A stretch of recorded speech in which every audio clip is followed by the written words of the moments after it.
अस्सलामु अलैकुम वरहमतुल्लाहि वबरकातुह। अल्हम्दुलिल्लाहि रब्बिल आलमीन वस्सलातु वस्सलामु अला सय्यिदिल अंबिया'i वल मुरसलीन व अला आलिहि व सहबिहि अजमईन, अम्मा बाद। सबसे पहले मैं जहां जहां लिंक शेयर करता हूं तो वहां इसको शेयर कर दूं ताकि आप लोगों तक पैगाम पहुंच जाए और जिन जिन प्लेटफॉर्म से होकर आप यहाँ पहुंचते हैं वो आप यहाँ तशरीफ ले आए।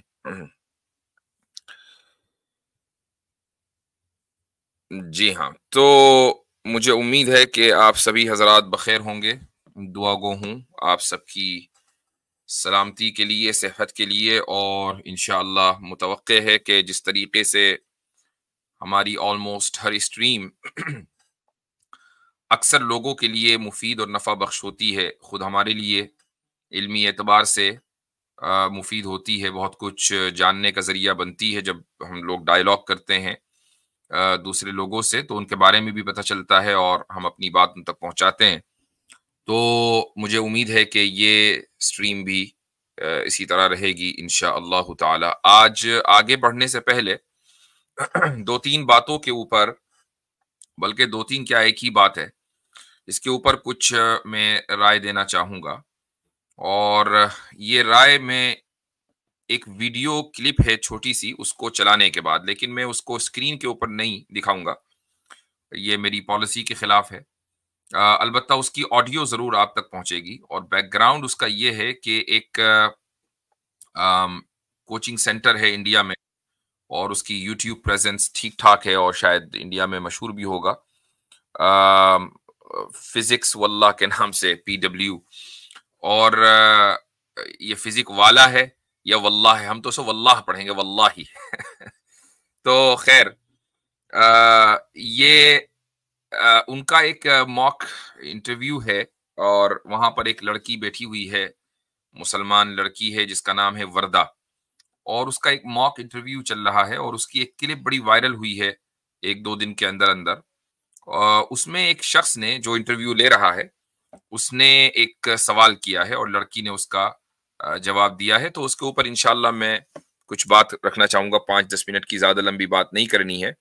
तो सबसे पहले वो इंटरव्यू आप लोग सुन लें, उसका वो हिस्सा।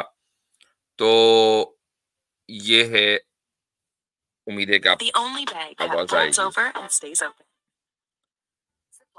तो ये एड्स भी खत्म हो जाएं तो तभी तो आएगी। India, I think India can play a major role because we are now. अच्छा, आप मेरे साथ कैसर भाई भी हैं। कैसर भाई मुझे चंद मिनट दे दीजिए, मैं इंशाल्लाह फिर आपको ले रहा हूँ। जज़ाकुमुल्लाह खैरन। Bangladesh against India, you think Bangladesh is going to fight India? It will take me 15 minutes. ये शुरू हो रहा है। ये क्या मुंगेरी लाके सपने होते हैं कि बांग्लादेश मुझ पे हमला करे। I have a question and you'll forgive me for asking. Okay, बेटी? Yes. आपका संबंध एक धर्म से। Yes. क्या कमजोरियां हैं उस धर्म में? Yes, sir. तो एक मॉक इंटरव्यू चल रहा है और जो ट्रेनर्स हैं वो बैठे हुए हैं और जो स्टूडेंट है वो सामने है और वो पैनल को फेस कर रही है। और एक पैनलिस्ट ये कहता है कि फॉरगिव मी फॉर आस्किंग, पहले ही कह दिया, और आपका एक धर्म से संबंध है, यानी आपका ताल्लुक एक खास मजहब से है, क्या कमियां हैं उसमें? तो अगर सवाल ये होता, तो अब आप देखें कि इंडिया की जो टॉप पोजीशंस हैं उन पर पहुंचने वाले नहीं, उनको सिलेक्ट करने वाले कितने जाहिल हैं, उनको ट्रेन करने वाले कितने जाहिल हैं। क्वेश्चन ये होना चाहिए था कि क्या उस धर्म में, क्या उस मजहब में कोई कमी है? नहीं, आपने पहले ही ये सपोज कर लिया कि कमी है, ये बताओ कि क्या है। अच्छा, और चूंकि पहले से एक नैरेटिव व्हाट्सएप के जरिए सेट किया हुआ है तो लड़की ने भी वही बोला। अब आप ये आगे सुनिए क्या कहता है। I believe. Be honest, be open with us. हाँ, be honest. क्या मतलब है इसका? Be honest and be open with us. क्या मतलब हुआ इसका? यानी अगर तुमने हमारे मुताबिक जवाब नहीं दिया तो वो जवाब डिसऑनेस्टी वाला होगा। हमारे मुताबिक अगर जवाब दिया और तुमने झूठ बोला, मजहब के ताल्लुक से, तो अब तुम ऑनेस्ट हो। ये इंटरव्यू का तरीका है और ये एक बहुत बड़ा कोचिंग सेंटर है कि जिसके बारे में ये कहा जाता है कि भाई यहां से एक बड़ी तादाद मुंतखब होकर आईएएस वगैरह आईपीएस बनती है। तो यहां पर सवाल ये है कि ये किस तरह की जिहालत आमेज इंटरव्यूअर्स हैं कि यानी जिनको ये नहीं पता कि इंटरव्यू करने का तरीका क्या है। एक जो इंटरव्यू करने वाला है उसको न्यूट्रल रहना चाहिए और अपनी ओपिनियन नहीं थोपनी चाहिए। इसने अपनी ओपिनियन थोपी और इस तरीके से कि पहले ही कह दिया कि देखो ऑनेस्ट होना। अब आप आगे सुने। The inadequacies that this religion has, with which I also have personal issues, is the lack of rights to women or the inadequate rights being provided to the women, which has कह रही कि वर्दा ने, क्या नाम है इसका, वर्दा खान कहती है कि मुझे भी जो जाती तौर पर इस मजहब से, इस्लाम से प्रॉब्लम है वो ये कि इसमें औरतों के इतने हुकूक नहीं है, बहुत कम हुकूक हैं। अच्छा, इन कम हुकूक से क्या हुआ, कहती है आगे, severely hampered their development. severely hampered their development, के इन कम हुकूक की वजह से औरतों की तरक्की बहुत ज्यादा मुतासिर हुई है, बहुत स्लो हो गई है। अच्छा आगे, आपने यूनिफॉर्म सिविल कोड का नाम सुना है? Yes sir. वो क्या देता है? Sir, with respect to civil laws, it prescribes that a single code of law should be applicable to all the communities. What will happen to women from your religion then?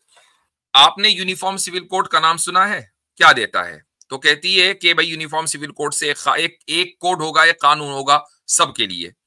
तो interview करने वाला कहता है कि आपके मजहब की जो औरतें हैं उनको क्या होगा, उनको क्या मिलेगा? तो कहती है वर्दा, Sir, I think they will be better off if a UCC comes in. Thank you for being honest. कहती है कि मैं समझती हूं कि अगर यूसीसी आ जाएगा तो खवातीन, मुस्लिम खवातीन ज्यादा बेहतर होंगी, ज्यादा उनका जो स्टेटस है वो इंप्रूव होगा। तो अब इंटरव्यू करने वाला कहता है thank you for being honest. अब इसका मतलब ये हुआ कि चूंकि आपने मेरी मर्जी का जवाब दिया है तो अब आप ऑनेस्ट है। अगर मेरी मर्जी के मुताबिक आप जवाब न देती तो आप डिसऑनेस्ट होती। तो जाहिर है कि एक स्टूडेंट को, अगर जिसने इतना टाइम लगाया है और यकीनन पैसा भी लगाया है, फ्री में तो कोई नहीं पढ़ाता, तो वो ये खुद दबाव में भी होगी। अगर मैं थोड़ी देर के लिए मान लूं कि इसकी वो वैल्यूज नहीं है जो ये अपनी जबान से अदा कर रही है, लेकिन कम से कम ये दबाव तो होगा ही कि यार मैंने अगर इन साहब के मुताबिक जवाब नहीं दिया तो शायद ये मुझे डिस्क्वालीफाई कर दें, ये कहें कि भाई तुम्हारी तो इतनी तालीम नहीं हुई वगैरह वगैरह, तो या तालीम तो दोबारा हासिल करो, जो हमें कुछ भी इल्जाम लगाया जा सकता है। तो उसने ये सोचा कि मैं इसी के मुताबिक जवाब दे दूं। अच्छा, आई एम एक्सट्रीमली सॉरी, कैसर भाई शायद चले गए, तो जरा अथर भाई आप उनको फौरी तौर पर मैसेज करें कि मैं बस 2 मिनट के अंदर खत्म कर रहा हूं, तशरीफ लाएं। अच्छा आगे देखें, जो अहम चीज है वो क्या है, उसमें एक टर्मिनोलॉजी उसने इस्तेमाल की है जी। In fact my personal opinion, uniform civil code is the wrong name. It's the Muslim women's emancipation act. ये असल बात है जो इसने आखिर में कही है कि मेरी जाती राय ये है कि यूनिफॉर्म सिविल कोड एक गलत नाम है, ये उन्वानी गलत है। इसको कहना चाहिए मुस्लिम वुमेन्स इमेंसिपेशन एक्ट। ये मुस्लिम वुमेन्स इमेंसिपेशन क्या चीज है? इमेंसिपेशन का मतलब है आजादी, यानी मुसलमान औरतों को आजादी देने का कानून, ये नाम देना चाहिए इसको यूसीसी नाम नहीं देना चाहिए। देखिए, बात जब हम अपनी स्ट्रीम पे करते हैं तो किसी खास पर्टिकुलर मुल्क के तनाजुर में नहीं करते हैं। हमारा जो काम होता है वो आइडियोलॉजिकल होता है। वो आइडियोलॉजी रशिया की भी हो सकती है, इंडिया की भी हो सकती है, पाकिस्तान की भी हो सकती है। लेकिन और यूसीसी खालिस एक समझ लें कि एक एडमिनिस्ट्रेटिव लेवल की एक चीज है जिसका ताल्लुक इंडिया से है, लेकिन यहां मसला आइडियोलॉजी का है। सबसे पहली बात तो यह है कि वर्दा खान ने, और मुझे उम्मीद है कि मेरे इस गुफ्तगू को वो सुनेंगी और कॉन्टम्पलेट करेंगी अपनी हिमाकतों पर और रिविजिट करेंगी अपने दीन को, अगर वो मुसलमान है, वो ये कि अगर आप ये कहती हैं कि मुस्लिम औरत को मजहब ने उतने हुकूक नहीं दिए, तो ये डिपेंड करता है कि आपने चश्मा कौन सा लगाया हुआ है। मिसाल के तौर पर धूप निकली है और आपने बिल्कुल सियाह चश्मा लगाया हुआ है, तो आपको ऐसा लगेगा कि भाई हर तरफ एकदम छांव है, धूप का तो कोई मसला ही नहीं है, क्योंकि आपने चश्मा काला लगाया है।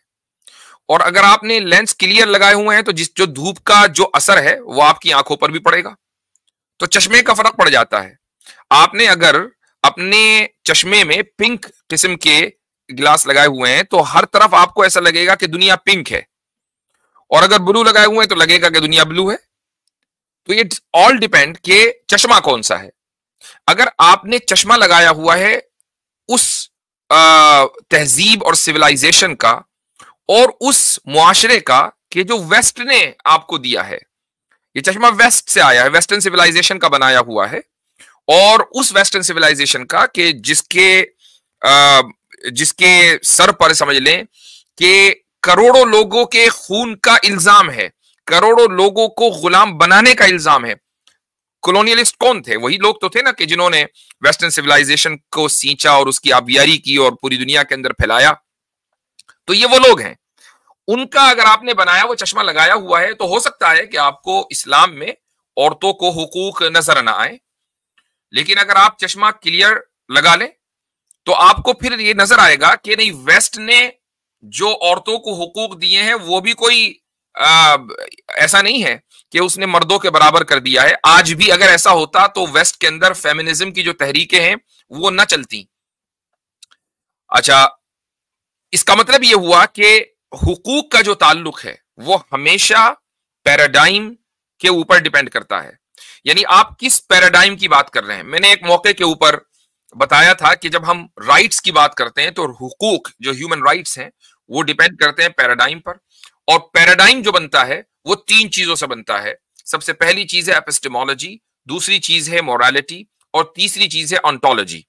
इसके ऊपर मैंने तफसील से किसी वीडियो में बात की है, फिलहाल मैं मुख्तसर बयान कर रहा हूं। ऑन्टोलॉजी, एपिस्टेमोलॉजी और मोरालिटी, अगर ये तीन चीजें एक पैराडाइम को बताती हैं। इस्लामिक एपिस्टेमोलॉजी, इस्लामिक ऑन्टोलॉजी और इस्लामिक मोरालिटी अलग है वेस्टर्न एपिस्टेमोलॉजी, ऑन्टोलॉजी और मोरालिटी के मुकाबले में। तो आप अगर उस पैराडाइम की बुनियाद पर मुसलमानों के औरतों के क्या मर्दों के हुकूक भी देखेंगे तो आपको मर्दों के हुकूक भी कम लगेंगे, और अगर आप इस्लामी पैराडाइम के मुताबिक औरतों और मर्दों के हुकूक देखेंगे तो बिल्कुल क्लियर और वाज़ेह नजर आ जाएगा कि जो भी इस्लाम ने तालीम दी है वो बिल्कुल फेयर और आदल की बुनियाद पर है। ये डिपेंड करता है कि पैराडाइम कौन सा, चश्मा कौन सा है। तो जो चश्मा अंधे लगाते हैं या वो कि जिनकी निगाह बहुत ज्यादा कमजोर होती है या उनका भी आंख की सर्जरी हुई है, उन्होंने काला चश्मा लगाया हुआ है, बाहर से अंदर नजर नहीं आएगा। तो अगर आपने वो वाला चश्मा लगा रखा है तो गुड लक, नो प्रॉब्लम। लेकिन अगर आप चश्मा उतारें या क्लियर लगा लें, ठीक है, आंख में कोई कमजोरी, क्लियर चश्मा लगाएं, तो फिर आपको हर सोसाइटी के अंदर जो कमियां हैं वो नजर आएंगी। तो पहली ये तो पैगाम वर्दा के लिए। अब ये जो इंटरव्यू करने वाले साहब हैं, आई डोंट नो हिम, इनका नाम क्या है, पहली मरतबा इनकी वीडियो मेरे सामने आई है। इतना तय है कि इनको पता कुछ नहीं है, लेकिन ये इनकी किस्मत है कि ये एक ऐसी जगह पहुंच गए हैं कि जहां पर ये आईएएस वगैरह या यूपीएस के जो एग्जाम क्लियर करने वाले हैं उनको ट्रेन करते हैं। इन्होंने एक टर्मिनोलॉजी बोली है और वो टर्मिनोलॉजी है कि मुस्लिम वुमेन्स इमेंसिपेशन एक्ट।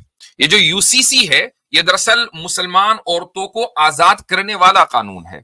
तो मैं आपके सामने एक स्क्रीन शेयर कर रहा हूं और उसके बाद मैं अपनी बात मुकम्मल करूंगा। ये देखें, एक अखबार का स्क्रीनशॉट है ऑन योर स्क्रीन। यहां क्या लिखा हुआ है, ये द इकोनॉमिक टाइम्स है और इसमें लिखा हुआ है Uttarakhand set to exempt tribals from UCC. चूंकि उत्तराखंड ने अपनी सूबे में यूसीसी को नाफिज कर दिया है, जहां तक कि मुझे खबर पहुंची है, if I am not mistaken, तो वहां पर यह भी खबर है द इकोनॉमिक टाइम्स की कि उत्तराखंड ने इस सूबे ने ट्राइबल्स को, यानी जो वहां के कबाइली मर्द और औरतें हैं, उनको यूसीसी से मुस्तस्ना कर दिया है, अलग कर दिया है, यूसीसी उनके ऊपर लागू नहीं होगा। अच्छा, और सिर्फ ये तो एक स्टेट की बात है, जिस दिन पूरे मुल्क में यूसीसी लागू होगा तो ट्राइबल्स को मुस्तस्ना कर दिया जाएगा, यानी उनको एग्जाम्प्ट रखा जाएगा, यूसीसी उनके ऊपर लागू नहीं होगा। अब यहां एक सवाल होता है, लेकिन उस सवाल से पहले मैं आपके सामने एक और स्क्रीनशॉट रखने जा रहा हूं। ये देखें, आपके की स्क्रीन पर आ गया, जस्ट अ सेकेंड।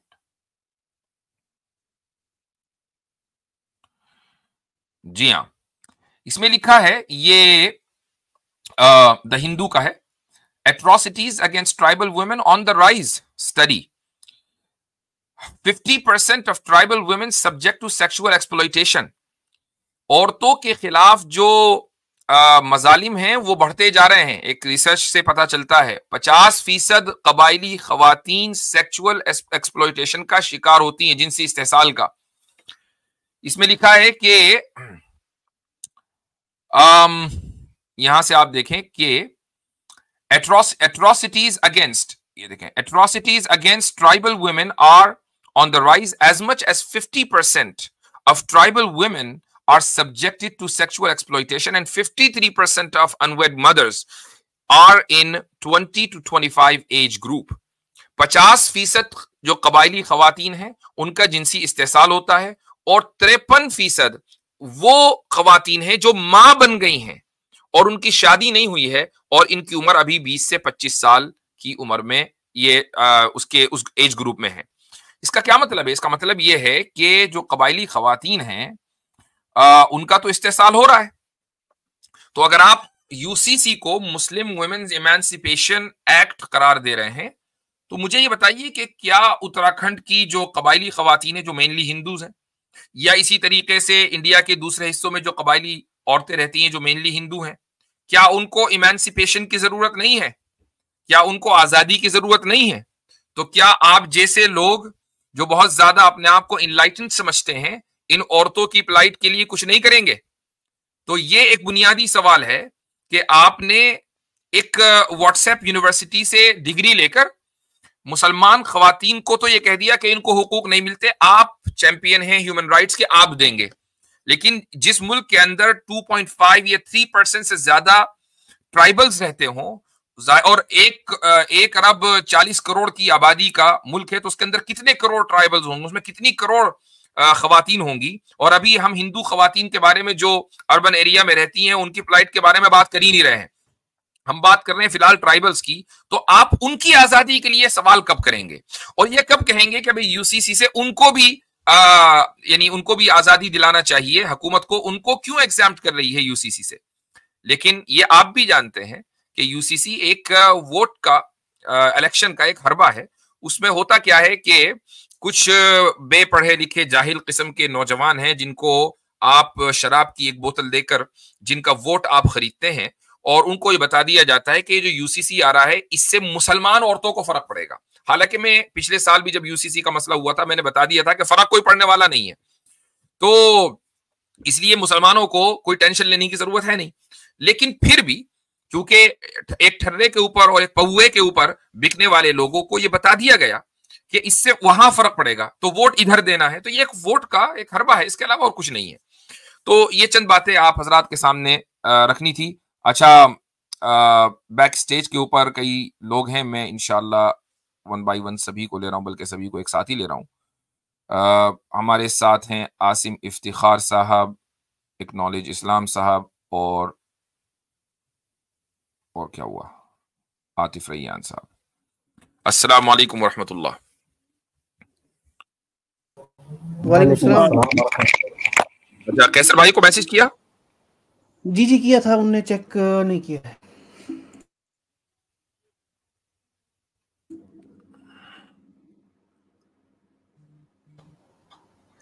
अच्छा, आज लिंक पब्लिक किया जाएगा, तो आप लोग जो हैं पहले नॉन मुस्लिम को मौका दीजिएगा, जितने भी भाई सुन रहे हैं। और अभी कमेंट में काफ़ी सारे नॉन मुस्लिम है जो लिंक मांग रहे हैं, तो पहले उनको आने का मौका दीजिएगा इंशाल्लाह, उसके बाद फिर आप ज्वाइन होंगे सारे भाई।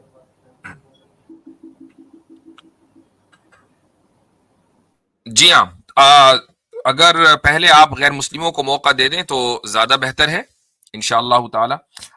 जी आसिम भाई, कुछ आप इजाफा करना चाहेंगे जो भी बात हुई है?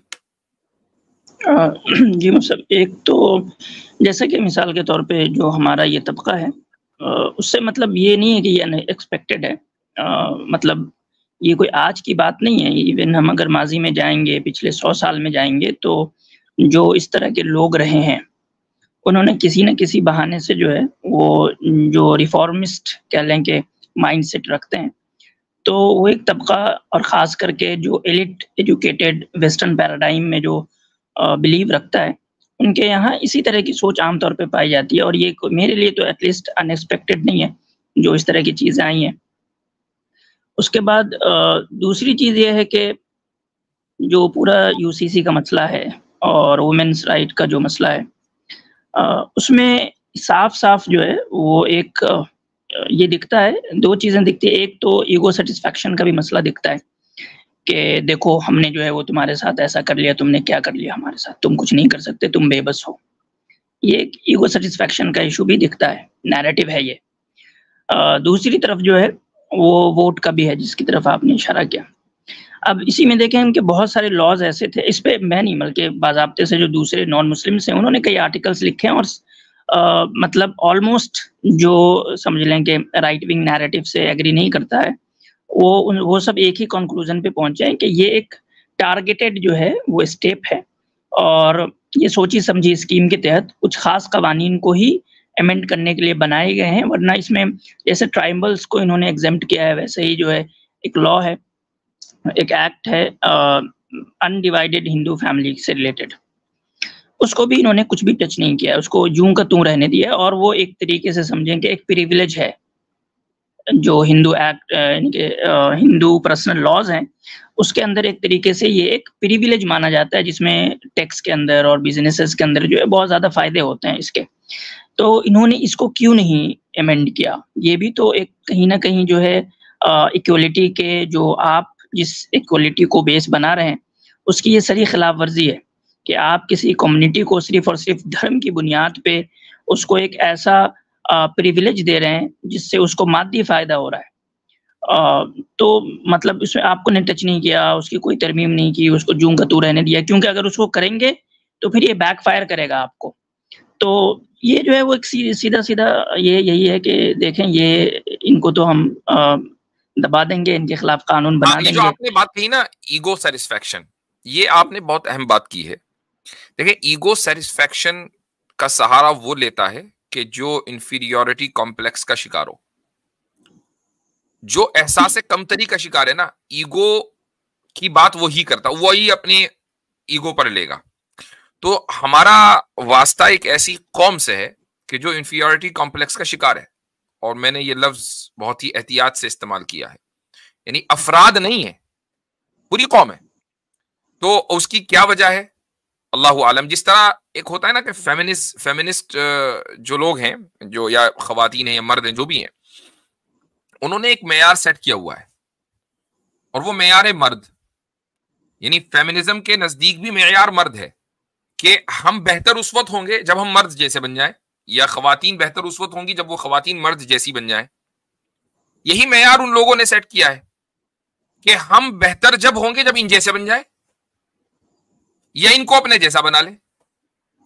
तो बात सारी उसकी है कि ये एक एहसास कमतरी है कि जिसका ये शिकार है, और उसका ताल्लुक जो माजी में तारीख में हुआ है उससे नहीं है, उसका ताल्लुक इस चीज से है कि उनका वास्ता मतलब उन लोगों से है कि जिनके पास एक बहुत ही मजबूत आइडियोलॉजी और पूरा एक निजाम है, कि जिस निजाम के तहत आपका जो कल्चर है, आपकी इकोनॉमी है, आपका समझ लें कि मार्केट है, आपकी पॉलिटिक्स है, हर चीज उससे ड्राइव हो सकती है।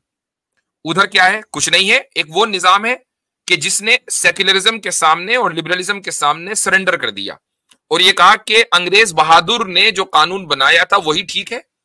अंग्रेज बहादुर हमें इंग्लैंड से और अमेरिका से बैठकर बताएगा कि हमारी जिंदगी कैसे गुजरेगी, तो हम उसी को मानेंगे और उसी के मुताबिक चलेंगे, और प्राउडली कहेंगे कि हमने अपनी आइडियोलॉजी में रिफॉर्म कर दिया। इसका मतलब ये कि डिफॉर्म थी तभी तो रिफॉर्म किया ना। ये सारा मसला है जी। मुझसे इसमें मैं एक बात और ऐड करना चाहूंगा। जैसे ये लोग यानी अपने माजी की तरफ की बात करते हैं कि हम अपने माजी की तरफ लौटेंगे, तो अगर ये अपने माजी को भी देखते और अपनी हिस्ट्री को ही एटलीस्ट पढ़ लेते, और यानी कि एक ऐसे एरा को पढ़ते जहाँ कोई कॉन्फ्लिक्ट नहीं था बादशाह, जैसे नॉर्थ इंडिया में ऑलमोस्ट 1200 के बाद जो है वो ताकत की कॉन्फ्लिक्ट रही हमेशा। नॉर्थ इंडिया में वो मुस्लिम के दरमियान भी रही, मुस्लिम नॉन मुस्लिम्स के दरमियान भी रही, वो एक पॉलिटिकल सिनारियो था।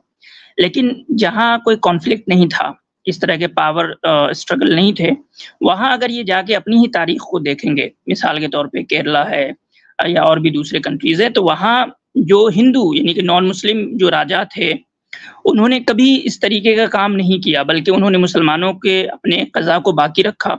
उनके अंदर जो है उनके जो भी यानी कि इवन मैंने ये यहाँ तक यानी हिस्ट्री में रिकॉर्ड्स मिलता है कि मुसलमानों को सिर्फ सिविल राइट्स नहीं, बल्कि जो क्रिमिनल राइट्स थे, उसमें भी उन्होंने जो है बहुत सारे इश्यूज़ में एग्ज़ेम्प्ट किया था कि मुसलमानों के जो क्रिमिनल इश्यूज़ होते थे, वो यानी कि उनके काज़ी खुद ही जो है उसमें फ़ैसला करते थे, और ये रिकॉर्ड्स में हिस्ट्री के अंदर है।